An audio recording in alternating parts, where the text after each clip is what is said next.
ఎన్నికల ప్రక్రియ మరి జరగాలి అంటే ఎవరి ఎలక్షన్ వాళ్ళు చేసుకోవాలి. పార్టీకి ఓకే, ప్రజలు ఫండ్ ఇస్తారు, పార్టీ ఖర్చు పెట్టేది పార్టీ. ఎందుకంటే మరి ప్రతి పార్టీ డబ్బులు తీసుకుంటారు కదా, అంటే బాండ్ల ద్వారా. మీకంటే ఎక్కువ వస్తుంది అనుకోండి, వీళ్ళకి తక్కువ వచ్చింది. సో ఎవరి ఎలక్షన్ అది చేసుకోవాలి. ఓకే, ఎన్నికల నియమావళి ప్రకారం వాళ్ళ ఖర్చులు వాళ్ళకుంటాయి. ఆ ఖర్చులు పెట్టే ఎన్నికల నియమావళి ప్రకారం ఎంపీ 70 లక్షలు పెట్టుకోవచ్చు. 70 లక్షలు దానికి దొరకాలి కదా.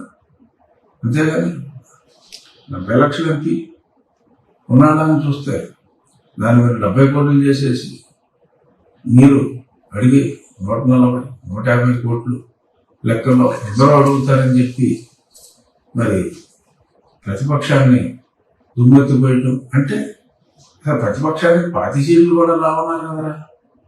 మరి 40 సీట్లు కూడా రాని ప్రతిపక్షాలు మరి 100 కోట్లు 150 కోట్లు డిమాండ్ చేస్తే ఇచ్చేస్తారా? అలా సింపుల్ లాజిక్ మర్చిపోయి నిలదలేసేసి మరి హైప్ ఇవ్వట్లేదు మీరు ఆ పార్టీని.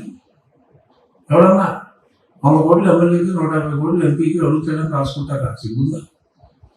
అంటే మీ సర్వే ప్రకారం, మీ టైమ్స్ ప్రకారం ఒక ఎంపీ సీట్ వస్తుందని నువ్వు చెప్తే ఎంపీ సీట్కి 150 కోట్లు ఇచ్చేస్తారా?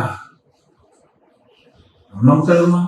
సో అంటే డెఫినెట్గా కనీసం 22 సీట్లు తెలుగుదేశం జనసేన కూటమికి వస్తున్నాయని చెప్పి మీరు ఇండైరెక్ట్గా ఒప్పుకున్నట్టు అది. So coming back to MP election disqualification.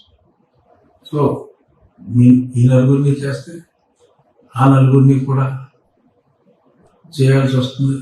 అప్పుడు మీకు బక్కడిపోద్ది. ఎనియో చూద్దాం ఆ ఎన్నికలు ఏమవుతాయనేది. కేవలం పవన్ కళ్యాణ్ గారి గృహం అడ్రస్ గురించి, ఆఫీస్ అడ్రస్ చెల్లదని మీరు రాయటంతో మీ దగ్గర డిఫరెన్స్ ఏమీ లేదు అన్న సత్యం బయట పడింది. కాబట్టి మూసు కూర్చుంటే కాస్త కూస్తో బెటర్ అవుతుంది. ఇంకా కొన్ని మాట్లాడుకోవాల్సిన అంశాలు ఉన్నప్పటికీ సమయ అభావం చేత మాట్లాడలేకపోతున్నా. బట్ ఆందోళనలో అట్టుడిపోతుంది ప్రస్తుతం ఆంధ్రప్రదేశ్.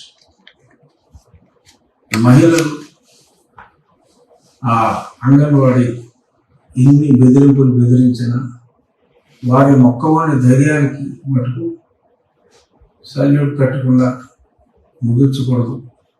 నిజంగా వాళ్ళు అవిశ్రాంతి పోరాటం మహిళలందరూ ఎంతోమంది మహిళలకి ఎన్నో రకాలుగా సేవలు అందించిన ఆ మహిళలను కనీసం పిలవకుండా ఈ రోజుకి కూడా ఎమ్మెల్యేలతో బతిమాడు కాలు చేతులు పట్టుకుని బతిమాడున్నారు. కానీ వారి న్యాయం, కోర్టులో న్యాయం ఉందా లేదా కనీసం పట్టించుకోకుండా ఉన్నారు. వాళ్ళు కూడా అంతే ధైర్యంతో ముందుకెళ్తున్నారు. మీ ధైర్యానికి మీకు తప్పకుండా న్యాయం జరుగుతుందమ్మా. అంగన్వాడీ వర్కర్స్కి, వారి సమిష్టి నాయకత్వానికి నా హృదయపూర్వక శుభాకాంక్షలు చెప్తూ ఈరోజు కడప జిల్లాలో మున్సిపల్ వర్కర్లు ఆది మానవులాగా మరి ఆకులు కట్టుకుని తిరిగారు. అంటే మీ ఇలాకాలోనే మీ కార్మికులే మరి బట్టలు తీసి మీకు నిరసన తెలియజేసే పరిస్థితిని తెచ్చుకున్నారు. ఇవన్నీ అశుభ శకునాలు. ఎలక్షన్ ముందు మున్సిపల్ కార్మికులే కాదు, ఆశా వర్కర్లే కాదు, మరి అంగన్వాడీ, ఇంకో పక్క టీచర్లు, ఉద్యోగస్తులు కూడా రాయపల్లి మీరు కొనుక్కున్నప్పటికీ కొందరిని మరి వారిలో ఊడు కట్టుకున్న అసంతృప్తితో మరి ఒక పక్కన వారు కూడా వారి తీవ్రమైన నిరసనలు, మరి ఇవన్నీ కూడా దుష్ట శకునాలని చెప్పి మీకు అర్థం కానందుకు మీ మేధస్సుని నేను మనస్ఫూర్తిగా అభినందిస్తూ ఈరోజు మరి రా కదలి రా అని మన గోదావరి జిల్లాలో ఉంది తొలిలో, మరి దాన్ని విజయవంతం చేయాలి అని చెప్పి కోరుకుంటూ ఈ నెల 13వ తారీఖు నేను 4 సంవత్సరాల తర్వాత తిరిగి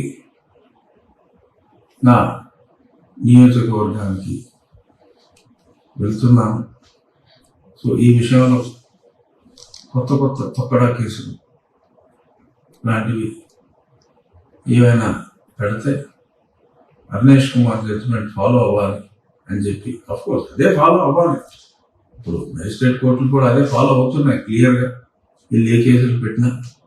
అయినప్పటికీ కూడా తోలుమమంగా లేదు ఈ ప్రభుత్వంలో. సో వారికి అది చెప్పాలి అని చెప్పి మరొకసారి నేను ఫైల్ చేయటం జరిగింది. నేను అది వాయిదా పడింది, బహుశా రేపు మోషన్ లిస్టులో ఉంది. మరి వీళ్ళు మోషన్స్ అయిపోతున్నాయా, వస్తున్నానని ఏముంది, నా దారి నేను వస్తాను, ఎవరైనా ఆదరిస్తే ధనం పెడతాను, మా ఇంటికి మేము వస్తాం. ఓ కంగారు పడకండి వైకాపా నాయకులారా, కంగారు పడొద్దు. సో